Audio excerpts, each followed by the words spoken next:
آیت 16۔ انہوں نے کہا ہمارا رب جانتا ہے کہ یقیناً ہم تمہاری طرف ضرور بھیجے گئے ہیں۔ اس آیت میں تینوں رسولوں کا جواب بیان کیا گیا ہے جو انہوں نے قوم کے انکار اور جھٹلانے کے بعد دیا۔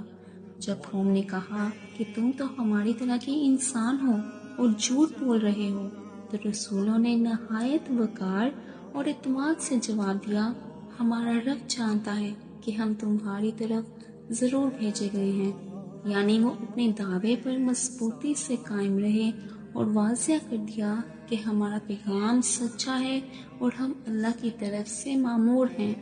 یہ جواب اس بات کی علامت ہے کہ سچے انبیاء اور داعی لوگ اپنے مشن میں پختہ ایمان رکھتے ہیں، چاہے لوگ انکار کریں، مذاق اڑائیں یا مخالفت کریں۔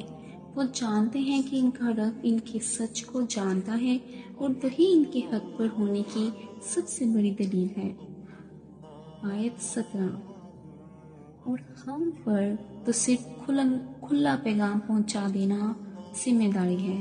وہ کہتے ہیں کہ ہماری ذمہ داری صرف اتنی ہے کہ ہم تم تک اللہ کا پیغام واضح طور پر پہنچا دیں، یعنی ہم تمہیں زبردستی ایمان نہیں لا سکتے، نہ ہی ہدایت دینا ہمارے اختیار میں ہے۔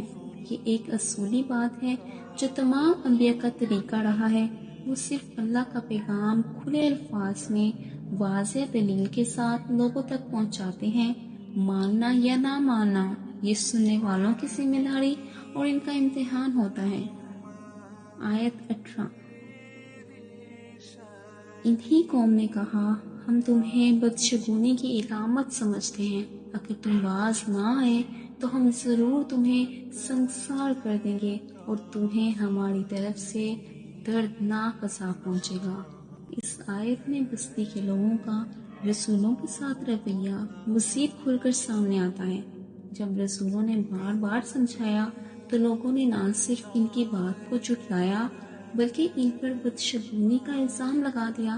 یہ وہی رویہ ہے جو پہلے نافرمان قومیں بھی اپنے انبیاء کے ساتھ اختیار کرتی رہیں۔ بجائے اس کے کہ وہ اپنے گناہوں اور غلطیوں پر نظر کریں، انہوں نے الٹا نبیوں کو الزام دینا شروع کر دیا۔ پھر انہوں نے رسولوں کو دھمکی دی اگر تم اپنی دعوت سے باز نہ آئے تو ہم تمہیں سنسار کر دیں گے اور تم ہمارے سخت عذاب کا نشانہ بنو گے۔ آیت 19۔ رسولوں نے کہا تمہاری بدشگونی تمہارے ساتھ ہی ہے کہ ہماری نصیحت کی وجہ سے تم بدشگونی کرنے لگے ہو، بلکہ تم تو حد سے بڑھ جانے والے لوگ ہو۔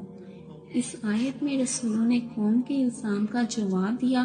جب قوم نے کہا کہ ہم تم سے بدشگونی محسوس کرتے ہیں تو رسولوں نے فرمایا کہ تمہاری بدشگونی تمہارے اپنے ساتھ ہے، یعنی جو مصیبتیں اور مشکلات تم پر آ رہی ہیں وہ ہماری وجہ سے نہیں بلکہ تمہارے اپنے اعمال کی سزا ہے۔